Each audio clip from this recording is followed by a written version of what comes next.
Bonjour, 2 films sur le maintien de l'ordre ont été rachetés par Netflix et figurent dans son classement des 10 meilleurs succès. Enfin, ça c'est eux qui le disent. Moi je constate que les films tournent dans ce top 10 à une cadence horlogère. Donc ces 2 films, il s'agit de L'Intervention sur la naissance du GIGN et des Misérables, le film sur les rapports entre la BAC et les racailles de banlieue. Les Misérables est un film qui porte bien son nom, tellement les clichés sont lourds.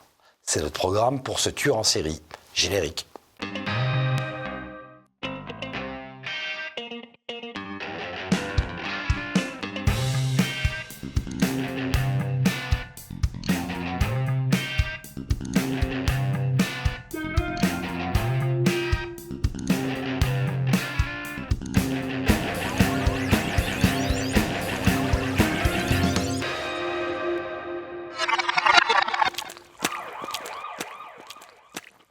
Commençons par Les Misérables. Je vous préviens, je vais dévoiler des éléments du film, mais ça n'a aucune importance puisque quand vous aurez écouté ce que je vais vous dire, vous n'aurez plus du tout envie, croyez-moi, de le voir, c'est sûr et certain.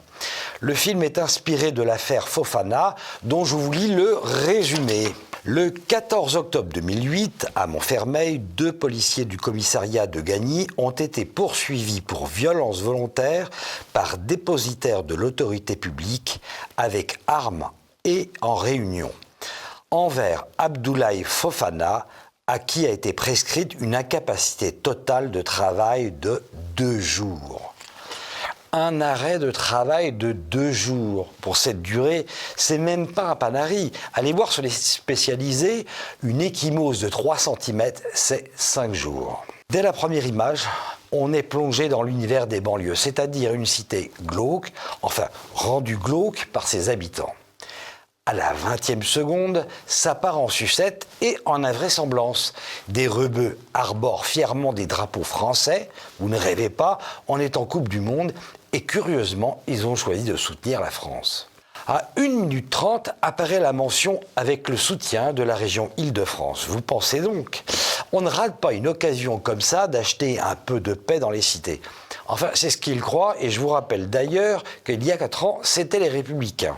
Vous savez ce qu'on appelle la droite. À 2 minutes, on a le droit à une Marseillaise chantée par une foule bigarrée. Bon, là, on est certain que c'est une fiction. Le côté positif, c'est que même un débile profond se rend compte que le grand remplacement n'est pas une théorie. Alors leur argument, c'est de dire qu'il n'y a pas de mixité avec les Français de souche, on les regroupe on les groupe et on les entasse dans des cités. Enfin, on comprend les Gaulois qui fuient ces taudis, caddies abandonnés, voitures décortiquées, immeubles délabrés, dealers à tous les étages, etc. Pour donner un côté documentaire authentique, on a filmé à la caméra d'épaule, donc l'image tremble. En fait, ça permet de faire d'énormes économies budgétaires. Il faut dire que le film a coûté 2 millions, ce qui est vraiment strictement rien. Pour faire plus vrai, le film montre la banlieue comme elle est. Les jaunes traitent les noirs de négros, les mères ne tiennent pas leurs enfants qui zonent toute la journée, le maire de la ville est aussi une racaille qui rançonne les commerçants. Et la presse est tombée dans le panneau. Je vous lis des passages. Dans Paris Match, l'approche documentaire est d'ailleurs le point fort des Misérables. Oui, ce qui est montré dans le film est d'un réalisme qui devrait nous interroger. Le journal du dimanche révèle qu'Emmanuel Macron a été bouleversé par la justesse des Misérables. Valérie Pécresse écrit dans un tweet « Fier que la région ait soutenu Les Misérables, un film vrai sur la banlieue qui nous alerte sur l'absolue nécessité d'un plan pour les banlieues. » Dans La Croix, c'est en général très bien dans La Croix, je plaisante bien sûr, Les Misérables est un coup de poing impressionnant à tous les égards. Il devient d'entrée un candidat sérieux pour la Palme d'Or à Cannes. Quelle claque! Cette décomposition vécue de l'intérieur d'une bavure policière à Montfermeil bouscule les idées reçues et plonge littéralement le spectateur au cœur de la complexité du réel. La complexité du réel. Enfin, là, c'est grotesque. On est en plein dans la caricature, au contraire. Tenez, dans l'équipe de la BAC, il y a deux Gaulois, le gentil bien sûr et le méchant. Le méchant, c'est le gradé bien sûr.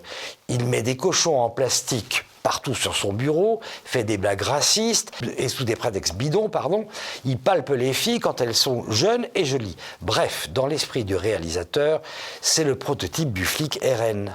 Donc le gradé RN tutoie tout le monde et donne aux gens des sobriquets offensants sur leur physique. Il traite tout le monde de PD, ce qui prouve que le réalisateur ne connaît pas bien le RN. Par contraste avec ce flic RN, on vous montre un grand sage noir de la cité qui veut faire rentrer les gamins dans le droit chemin. Entendez par là le chemin d'Allah.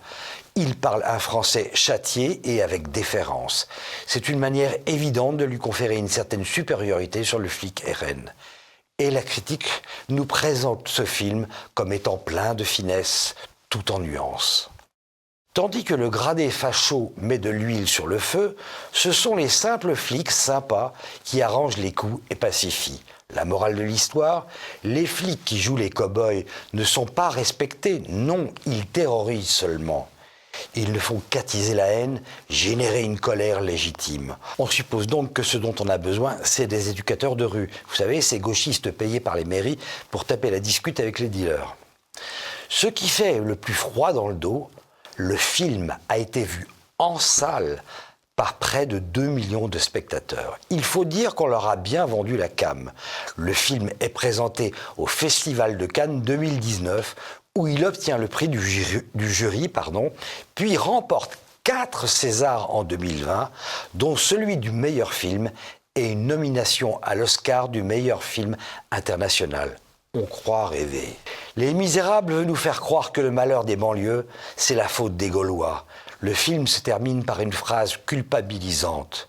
Je cite, ouvrez les guillemets, « Mes amis, retenez bien ceci, il n'y a pas de mauvaises herbes ni de mauvais hommes, il n'y a que des mauvais cultivateurs. » Victor Hugo, dans Les Misérables. Oui, je vous confirme, ce film est vraiment misérable. Parlons maintenant de l'intervention. Je ne dévoilerai rien car le film n'est pas trop mal, je vous l'ai dit, il raconte la première mission d'une unité spéciale qui prendra le nom juste après de GIGN. Cette mission, c'est une prise d'otage par des indépendantistes dans la dernière colonie française, à Djibouti, en 1976. Le film ne peut pas s'empêcher de faire des petites taquineries à l'armée, le film montre une armée disciplinée, ce sont des légionnaires, mais inefficace. Et un GIGN avec des tireurs d'élite habillés comme des babas. Bien sûr, les héros sont les babas. Ils tuent, mais ça leur fait de la peine. Ils ont une conscience, pas comme les légionnaires, bien sûr.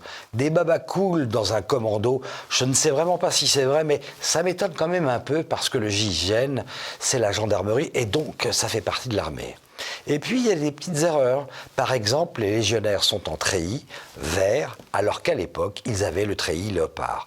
À part ça, ce n'est pas très long et c'est honnête pour un film franco-belge avec 6 millions de budget. À l'inverse des spectateurs qui aiment les commandos, la critique a bien entendu détesté le film, certainement parce qu'il ne fait pas de repentance coloniale. À bientôt.